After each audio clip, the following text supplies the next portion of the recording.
ગુજરાતમાં તે 4 સિસ્ટમ સક્રિય જે સુરત સાબરકાંઠા સહિત 15 જિલ્લામાં આગાહી હળવાથી મધ્યમ વરસાદ પડી શકે। સુરતમાં પરિવારના 5 સભ્યને ફૂડ પોઈઝનિંગ, 5 વર્ષની દીકરીનું મોત। શીતલ રેસ્ટોરન્ટની પંજાબી સબ્જી જમ્યા બાદ તબિયત લથડી। દંપતી અને 2 દીકરી સારવારમાં, આરોગ્ય મંત્રીના તપાસના આદેશ। 11,000 વિદ્યા સહાયક ભરતીમાં ઓબીસીને 27% અનામત આપવાની માંગ। ઉમેદવારોની 4 મુખ્ય માંગણી, જિલ્લા રોસ્ટર જાહેર કરવાની રજૂઆત।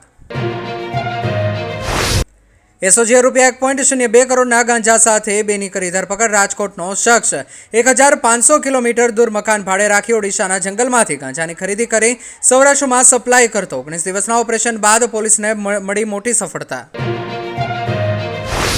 એસએસ ડિવાઇન સ્કૂલમાં પ્રિન્સિપાલની નિમણૂકને લઈને વિવાદ સર્જાયો। પ્રદીપ વર્મા અને સોનુ રાવ સ્વામિનારાયણ યુનિવર્સિટીમાં પણ ફરજ બજાવતા હોવાની ડીઓની ફરિયાદ મળી। સુરતમાં ગોલ્ડન ટેમ્પલ ટ્રેનમાં હોબાળો મચાવનાર વિદેશી નાગરિકનું રહસ્યમય મોત। ટ્રેનમાં મુસાફરો પર હુમલો અને ફાયર બોટલ ખાલી કરી પૂછપરછ દરમિયાન અચાનક ઢળી પડ્યો।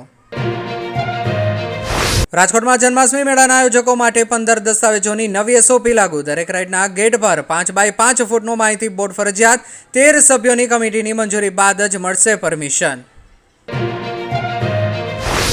ભાવનગર જિલ્લા પોલીસ વડાએ મહુવાના પીએસઆઈને સસ્પેન્ડ કર્યા। બુટલેગર પાસે નાણાંની માંગણી કર્યાનો ઓડિયો વાયરલ થતાં કરી કાર્યવાહી।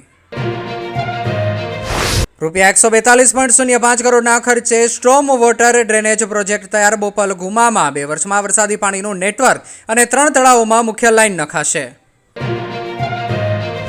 પ્રકૃતિના ખોળે વસેલું મનમોહક ડોન ગામ, સહ્યાદ્રીની હરિયાળી અને ઝરણાનો અદ્ભુત નજારો। સાપુતારા બાદ ડાંગનું બીજું ઊંચું પ્રવાસન।